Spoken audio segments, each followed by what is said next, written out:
I'm ex-Muslim. You're ex-Muslim. So what? Why are you coming here? Because so many people are accepting Islam. Is that why you're coming?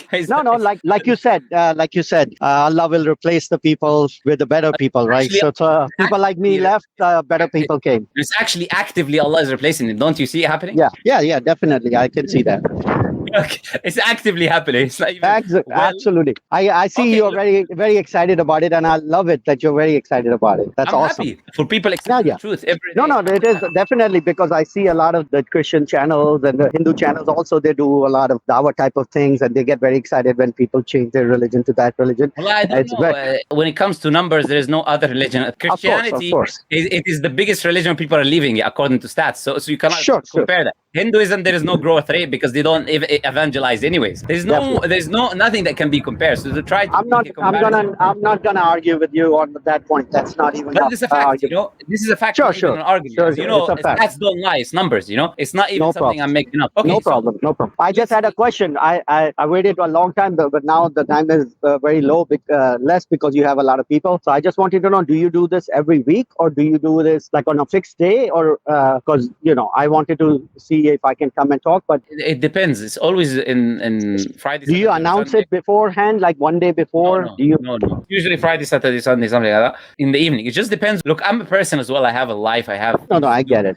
That's why I was like excited to talk to you in the sense because I saw some of your videos, and you're a very good debater, and you got a very good grasp on logic, science, and philosophy. So it's a very nice thing to talk to somebody like you who has like a good understanding for a lot of different things. Okay, can we establish one thing though, is that we don't interrupt one another, or I will have to remove you. Okay. So if you interrupt me also, then I can call you out and say that please don't interrupt me. If I interrupt you, remind me that I'm interrupting you, and then I will be fair with you. I'm not going to interrupt. So perfect. The thing is this: you said you're an ex-Muslim, yeah? So can you tell me how many rak'ahs are in Surah Fatiha? Rak'ahs in Surah Fatiha? What do you mean? How many rak'ahs is rak'ahs in Surah Fatiha? Yes, how many? Rak'ahs are in namaz, not in surahs. So rak'at is not in surahs? No. Rakat. How many rakat? Like 4 rakat, 5 rakat. That's in salah, not in surah. What are you talking about? So you're saying there's no rakat in Surah Fatiha? Yeah, no, rakat. You're talking ayats or rakats?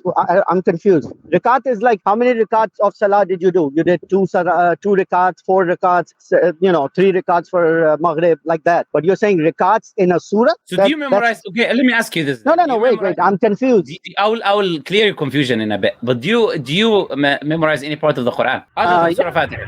Other than Surah Fatiha? قل هو الله أحد الله الصمد لم يلد ولم يولد ولم يكن له كفوا إنا أعطيناك الكوثر فصل لربك وانحر. Pakistan. Okay, no problem. Because there's a lot of people who come. No, I get it. You're trying to check, make sure, test that the person is actually ex-Muslim or not. I totally get it. Yeah, no.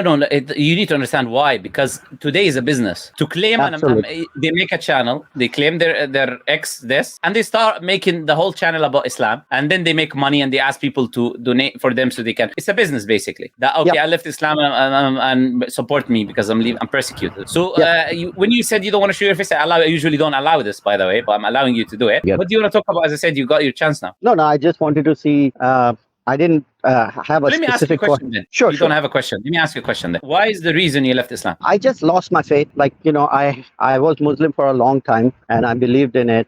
But there's a lot of things that there were questioning in my mind. And then I started studying a little bit more about different things, different religions, different theologies, philosophy, science, blah, blah, blah, history, all sorts of things. And the more I studied about other things, the less the explanations that the Muslim scholars were giving made sense. Like the more I studied about other things, the less the explanation, the way they were explaining things made sense. It seemed more like it's like very biased answers in the sense like you're picking and choosing what type of information you're going to accept, and then you're going to use that information as a positive. But then if something goes against it, you're not going to give that much credence. I just lost my faith over a period of time. Finally, okay.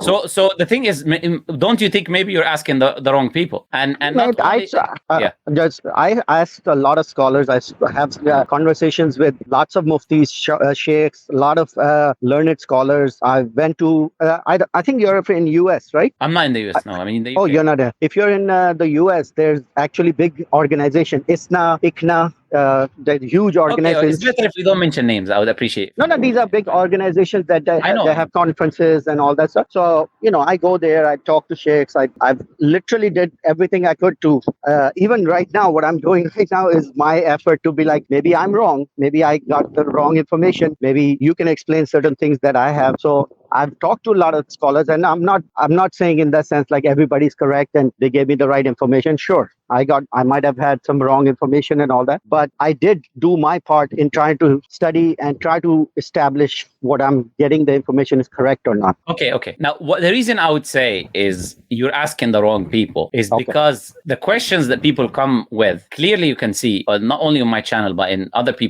brothers' channel, that the people answer them rationally to people who are not even Muslims, which would mean that there is no bias there. Those people who are not Muslims, they accept these questions, the answers to be rational answers, which shows that there's not an issue of being biased when you're given the answers, so that the answers are biased, because there are people who are non-Muslim listening to those answers and accepting those answers to be rational and consistent. The bias could be in you of not accepting some of these answers. I do not know what the questions are. I'm giving an example. The bias could be sometimes in you not accepting something for an emotional reason, while the answer is still a rational, perfectly acceptable reason for someone who is objective, like someone who's not Muslim. So they might accept it while you might not accept it. But this is a problem could be from you coming from an emotional perspective. That's a possibility.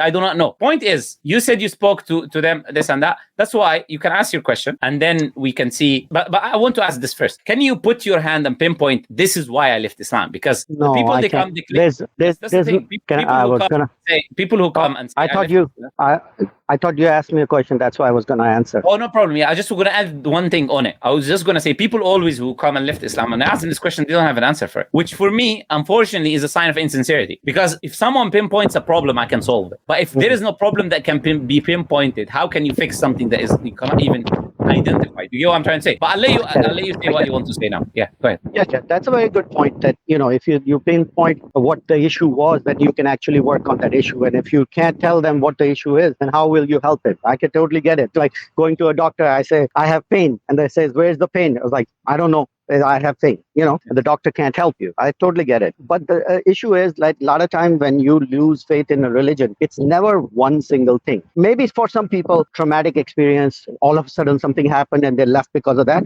I can understand those people. But a lot of people, I understand, leave the religion. It's not because of one specific issue. It's a multiple of issues over a period of time that adds up as a cumulative case. And that's what basically makes it. Yeah, okay. Let me ask this then. What would bring you back to Islam? Let me ask a different question now. Yeah. So I'll ask you differently. Yeah. Because there's many reasons to leave. Okay. What would be the turning point for you to come back to Islam? Or you've determined that you're not going to come back to Islam? No, I've not determined that. Of course, that would be insincere. If the truth is revealed in front of you, then you would be stupid not to accept it, Okay. And of course, I understand that. And that's a very difficult question to say, what would bring you back to a religion, right? Were you listening to the stream earlier? I listened to this stream because I was waiting in the back stage. So I listened to. You heard when I was talking to the person when I showed him. Sure. The prophecies. Sure, but do you understand? Like that person, what's his name? The American, the Christian person who became Muslim and all that. The things that you told him, the prophecies of the Prophet and the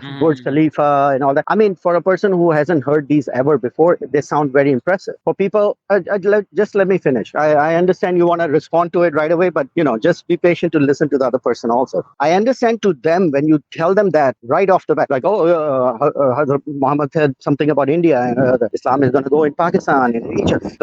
You have a very good fast way of explaining these things, and it sounds very impressive to them. But for people who have been in Islam and have literally heard all of these all their lives and actually listen to the counterpoints for it also, it doesn't seem that impressive. So I understand. I heard the whole stream, this prophecy for this and the Romans and the Persian prophecy. I've heard all of these prophecies and all that, and I've heard the counterpoints to it also. So you have to understand, when you're telling them that these are the prophecies, they don't know what the counterpoints for these arguments are. Okay. One thing I want to say as well about interrupting, cannot spend a very long time as well, right? Because otherwise it would be a monologue. I'll try not to spend a long time. But again, you just made my point. If it is amazing for someone who never heard it before, that means that an objective person recognizes the truth within them because he does not have a baggage. But when someone has a baggage already, then of course he does not recognize the magnificence of something. As they say, the people who've got a blessing, they do not recognize it until they lose it. So the people who don't have the blessings are those who would recognize has the blessings more than those who are enjoining within it. Now, you claim there's counterpoints. Why is the counterpoints to the prophecy about the Romans and the Persians? Go ahead. I'll give one example. We're not going to go into all of them, but we'll give one example to show that how what you're saying is not true. What are the convincing counter arguments to the Romans and the Persians? Okay, so I'll go back to what you just said first. You said that that person, when you tell them and they were impressed, they are objective about it. How did you know? I'm sorry, I apologize for interrupting you, but let's focus on the question, because then you will say something, I'll say something, you'll say something, and we're not going to end this. Let's focus on the topic, the question, on the claim that you made. You said, let's have a conversation of substance. Not why he did it, why he didn't do it. Let's have something of substance. You said there's a counter argument that he did not hear. This was your argument initially. That's why let's focus on that. Why is the counter argument for the Roman and Persians and the prophecy of Prophet Muhammad? Now, can I answer? Please, yeah, of course. Okay. Now, I didn't say you cannot. I just see, said question, no. Yeah. What I was trying to explain is you cannot make certain statements and then you jump to your question. Because once you make certain statements, the other person has to respond to the claims that you made first before he can answer to your questions. See, No.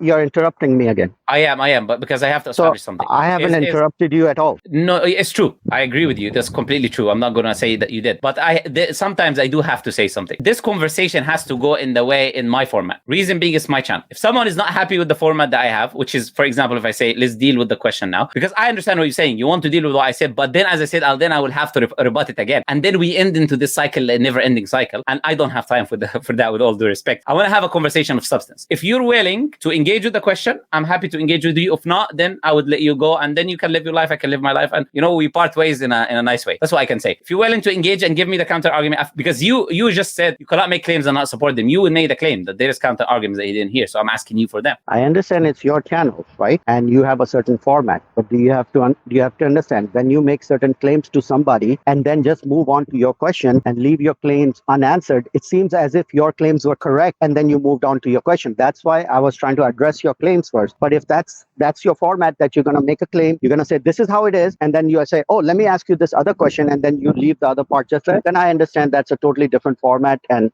we can part ways at a very nice, cordial way. I really had a fun talking to you, because it's not about argument. No, I have, but I don't want to argue with you on that way in this type of format that you have. Because you're saying that you can say whatever you want, but the other person has limits on what they can. They have to say it according to how you say it, but you are allowed to say whatever you want, make certain claims, and not be challenged on your claim. But then you'll jump onto the question, and then you want the other person to answer that question that you asked, and leave all of your claims that you made on the table. That's not how it is. I'll give you a chance now to establish the claim that you made, that there are counter arguments that he did not hear. No, that's not the claim. My claim was... You didn't say that. No.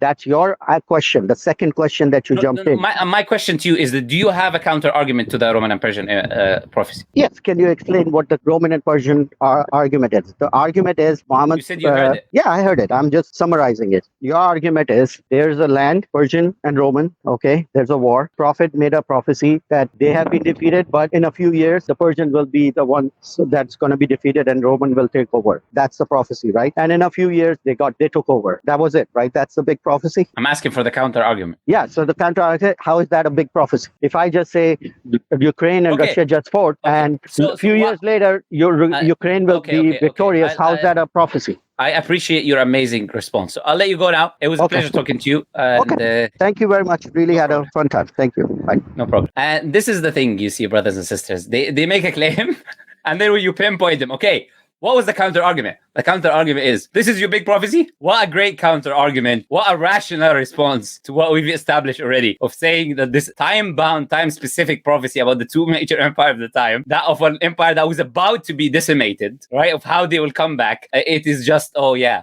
is this your big prophecy? Do you see, brothers and sisters? Well, this is a sign for us. I'm happy he came and we give him a little bit of a chance there. It's a sign for us to see the blind hearts of certain individuals, as Allah says, كَلَّا بَرَّانَ عَلَى قُلُوبِهِمْ. The dirt has covered their hearts. They don't see the truth, from the sins, the amount of sins that they do in their lives. So, subhanAllah, is like, if you show him the sun, like this sincere brother who us, may Allah reward him, who heard the prophecy. He's objective. He's coming from a perspective where no one is brainwashing him with nonsense. He's listening as an objective person. Of course, prophecies are clear-cut, amazing. So, of course, he sees the amazingness of these prophecies. And subhanAllah, some people are just blind, and Allah guide us all,